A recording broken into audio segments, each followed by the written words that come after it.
russosbrand.com, where the pros are the pros. We've eliminated the house shows. A lot of these people are lucky to be working once a week. Most of them, I would say the average WWE wrestler, I would say the average wrestles maybe 2 or 3 times a week. With that being said, since they're not in there doing it, weekly and 2-3 times a week, do you think there's more of a risk of injury because there's some, there's some rust because you're not getting those reps in on a weekly basis? Yeah, this comes up on the show between James and myself all the time. What's that Goldilocks zone? What's the sweet spot between not enough and too much? We were talking about that with Cena going into WrestleMania with a full Hollywood schedule. I don't know the answer. It is a case-by-case basis. Some guys and girls are more, or in my case, less durable over time. But at the same time, I think it's more of a mindset. Now hear me out.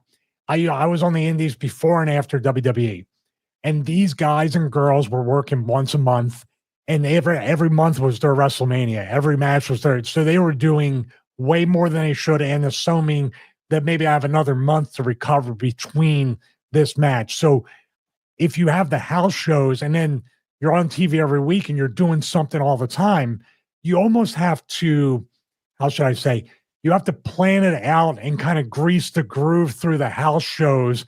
It's not that you're not working hard, but I have 3 days of house shows. I have TV, then I have an autograph signing overseas, come right back, work that. So you start mapping out, how can I protect my body over these weeks, months, and even years? That's been eliminated into, I need to get noticed in this one match because I don't know when I'm working again. And we see it. We go into it, and then WWE Creative doesn't help because here we have Tiffany and Nia working a street fight and getting drop kicked in the face with a chair and getting busted wide open. There's a dual blame to be put out on both sides that we need to put. It's almost like Zoey Stark should have been the female right to censor that they were looking at doing. So maybe that'll be the next thing she does to eliminate these women trying to kill themselves in the ring. Yeah. That's why the right to censor was created. Yeah. Besides the lawsuit, they just knew that everybody was getting hurt. So we need to put heat on somebody besides the company. Let's tone it down a little bit and let's blame this group for doing it. God, I mean, the way we're talking here, Stevie, I would find it hard to believe that these conversations are not taking place at the WWE. How can we protect our talent more, and not suggest telling them to do less and work smarter?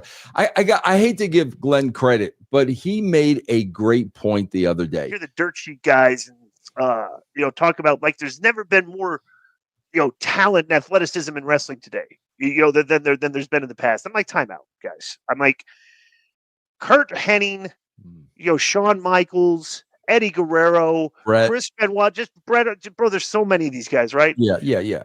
Okay, they've learned how to work. Yes. Okay, yes. And these are skilled athletes that learned how to work. Okay. Yes. So, the word athleticism, when you guys are saying, if you're trying to say that, these guys that Will Ospreay has more athleticism than Randy Randy Savage. Okay, right. I say no, guys. It's right. The word you want to use is wrestling today is more acrobatic. Yeah. Good. Okay. Good word. Yes. These guys back in the day, if they practiced, they could absolutely do all these ropes things and everything, springboards. They were thinking money, career, longevity. Yes, yeah. Or just silliness. A lot of the moves, you just who would have thought? I could jump off the second rope on top of the third rope of the sixth, all over. Nobody would think of doing that because that's not how we work back then. Just because Will Ospreay could run up to a guy, put his foot on his chest, and flip backwards and land on his feet. Right. I'm like, great. It's I bet you Kurt Hennig could have done that too if he wanted, but he would not do that because it looks silly. So instead of the word athleticism, it's acrobatics. I mean, that's really what they're doing, acrobatics. And like I said, in the 80s, in the 90s, in the early 2000s, a lot of wrestlers were capable of doing that. They just chose not to. Well, Sean and Kurt had been kind of at the time accused of overselling and making it look silly, or Sean had one gear, which was always athletic. And that was a criticism of him and Kurt and other people. But they knew they had to work shows every night on a ring. For the most part, that was like a Formica countertop too. Right. That you bumped in. I saw yesterday, it's funny you mentioned Kurt. I saw yesterday a promo with Kurt Hennig and Vince McMahon as the interviewer way, way back. We're talking about like probably the end of WWF and the beginning of WWF. And the promo was terrible. It was so vanilla, milk toast. What you saw, little things of what could be Mr. Perfect 10, 20 years from that point. But I'm looking at it, it's all in reverse now. They're throwing out they're expected to cut a Mr. Perfect promo when they're cutting the bland Kurt Hennig promo, and it's expected to get over. I do have sort of if you want to play the music, I have sort of a hot take as why they might not have the conversations. Wow. Go ahead, Stevie. Okay. So I'm strictly talking about there has to be a bean counter there, or someone completely apathetic to the human element and these injuries, and not empathy, but all business when it comes to this. Why wouldn't you just let them burn themselves out and wash out by 25? And if you do want to keep them, you don't have to pay them more, because like Hunter said, there's never going to be another John Cena. And if you always get hurt, and this is what they told me on contract renewals, why should we trust you to give you more money when you're always getting hurt? Not the origin of who hurt me and how they don't know how to work, but you see how from a financial standpoint, and also they let the whoop whoops go.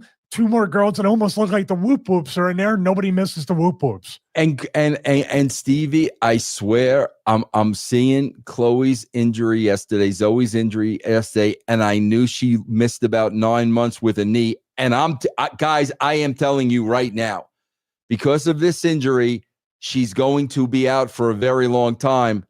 She's done with the WWE.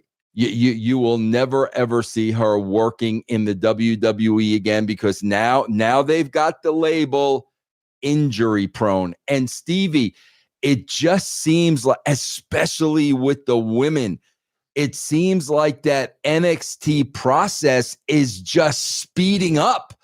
I mean, it just seems like, I mean, literally, it seems like a girl from NXT kind of just walks in the door and they walk that straight line, and in 3 months they're right out the door and it's the next one. I mean, that's what it feels like, especially when it comes to the women. Well, they did say, I think Hunter said there was an 18-month cap or something like that, where you have to, and I agree with that. If you can't show within a year and a half, here's the false positive of NXT. And it's everybody. Remember we talked about before, like, why does Vince end something so quickly? Why did the right to censor end after a year outside of political things? You don't have a good gauge of time when you're seeing someone every single day and you're going to the ring and they're working NXT. It's almost like they feel like they've been in WWE on TV for a false amount of time. In other words, you need to stay anonymous. Then when you get to TV, it's fresh and it's day one. But you see what I mean? 3 months and they're out, but they're working and they're thinking they're over. They go to WWE and they think they're experienced, but they're not experienced. Day one starts all over again. But then on the office side, they're saying, we've been watching this guy for 3, 6, 8, 12 months, and we're already tired of them. They're not over. It's such a weird, subjective kind of mind F for that. Where if it really is independents or minor leagues, you should try to keep them off TV for as long as possible, so they're fresh on there. And you have to determine, like Hunter said, it's developmental, then it's not developmental, then it's developmental, now it's a brand again. What is it going to be?